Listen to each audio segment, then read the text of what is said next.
Good day, I'm Twyla Whelan and this is your JIS News for Monday, November 11, 2024. Construction has now started on the Troy Bridge in Trelawney, which collapsed in 2021 during the passage of Tropical Storm Grace. The work will cost over $230 million from the national budget and completion is projected within 7 months. During a tour on Friday, Prime Minister Dr. Andrew Holness said the government was committed to sound infrastructure development. The government is committed to ensuring that Jamaica has world-class infrastructure. Whether it is your bridges, your roads, your drains and culverts, Jamaica must have world-class infrastructure. We're committing to that, and we're saying to the residents of the district here that even if your community is a rural community, you too deserve to have world-class infrastructure. Based on updates provided by the engineering team, the bridge is being built with a lifespan of over 100 years. The bridge is designed using a 3-box culvert support structure. So in effect, the water will be going through the culverts with a paved invert, essentially. And using that design adds great reinforcement to the carrying surface of the bridge, which means that the bridge can carry significant weight. No, we are not saying that you should use overweighted vehicles on the bridge, but the bridge is designed to carry significant weight. The 20-meter-long bridge is supported by piles that will be driven deep into the earth, retaining walls and gabion baskets. It will also have a sidewalk to support pedestrians. The Troy Bridge links several communities in Trelawney, Manchester and St. Elizabeth, and the reconstruction is expected to increase commercial activities and convenience. Minister of Finance and the Public Service Favour Williams says the government will be leveraging artificial intelligence, AI, to improve and enhance audit committees in Jamaica, pointing out that AI can be used to identify trends and patterns in financial data that signal potential risks or fraud. She says the government intends to utilize the powerful technology tool to improve efficiency, accuracy, and insights into the financial and operational landscape. She adds that AI tools can help to model various financial scenarios based on historical data and market trends, allowing audit committees to better understand potential risks and impact on future financial health. Minister Williams was addressing the Government of Jamaica 2024 Audit Committee's conference recently. The conference comes on the heels of the 2023 amendment to Section 33 of the Financial Administration and Audit Act, which officially grants the Cabinet Secretary the authority to appoint audit committee members. In a move to strengthen Jamaica's sugar industry, the Sugar Industry Authority, SIA, will establish a specialized training institute aimed at providing more industry staff and educating farmers. The initiative is set to launch by December of this year. Minister of Agriculture Floyd Green confirmed the plans during his address at the Jamaica Association of Sugar Technologists' 87th annual conference. He also stressed the need for greater investment in agricultural research and development to drive growth in the sector. It's very difficult for one single entity to have a strong enough research agenda to drive any sector.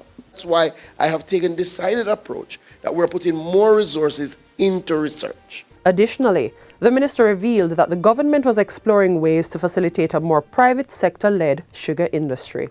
What the government is looking to do is to facilitate a private sector-led industry that can stand on its own with very limited direct government intervention. The new training initiative is expected to play a key role in developing the human capital needed to drive Jamaica's sugar industry forward.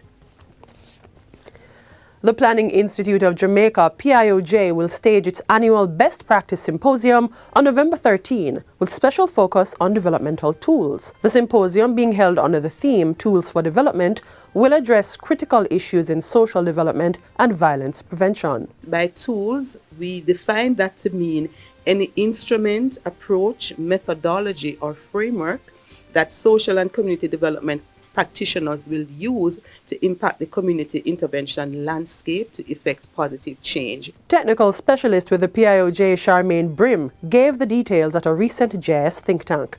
She says during the symposium, 17 booth holders will provide practical tools that people can tailor for their own use. Our symposium will take a different format in terms of allowing our partners and other stakeholders to be able to participate by showcasing their tools. So they will be highlighting particular methodologies or systems or framework that has in fact shown some kind of impact at the community level as it relates to addressing the issue of crime and violence. The public is invited and are encouraged to register via best practice at pioj.gov.jm or visit their website www.pioj.gov.jm. Jamaicans are being urged to get informed and take the necessary steps to prevent or delay the onset of diabetes. The urging comes from the president of the Diabetes Association of Jamaica, Professor Errol Morrison. Speaking to JIS, the endocrinologist outlines the seriousness of the disease. People have a way of saying, oh, I have a touch of sugar. And I try to explain, it's not a touch, it's a big lick. Because what is happening here, if you don't manage it well, those blood vessels are going to get clogged up from the head to the toe. It will kill strokes, blindness, heart attacks, kidney failure, loss of limbs and so on. He encourages regular medical checkups, managing one's diet and exercise. As I tell him, walk even around your bed. Just keep moving for about a half an hour, non-stop. Every day, I have to remind him, you have diabetes on the weekends too, you know. So don't tell me about you doing it Monday to Friday. The Diabetes Association of Jamaica will be hosting its annual free health fair at 1 Downer Avenue in Kingston this Thursday, November 14. The event, which will offer several wellness checks, including blood sugar and blood pressure, is in commemoration of World Diabetes Day. And finally, Prime Minister Dr. Andrew Holness lauds Don Wehby for his sterling contribution to national service through the Senate. Mr. Wehby resigned from the Senate effective November 7 to focus on health-related matters. In a release, Dr. Holness says he regrets the sudden departure, but thanks Mr. Wehby for his contribution and wishes him a speedy recovery. According to the Prime Minister, Mr. Wehby has been a steadfast advocate for the needs of the Jamaican people, bringing invaluable commercial and entrepreneurial insights into the legislative process. He adds that throughout his tenure in the Senate, Mr. Wehby has championed policies that reflect his commitment to shared prosperity, economic stability, and sustainable national development. Mr. Wehby was appointed to the Senate in September 2007 and also served as Minister without portfolio in the Ministry of Finance and the Public Service for 2 years. And that's it for JIS News Today. I'm Twyla Whelan. Thanks for watching.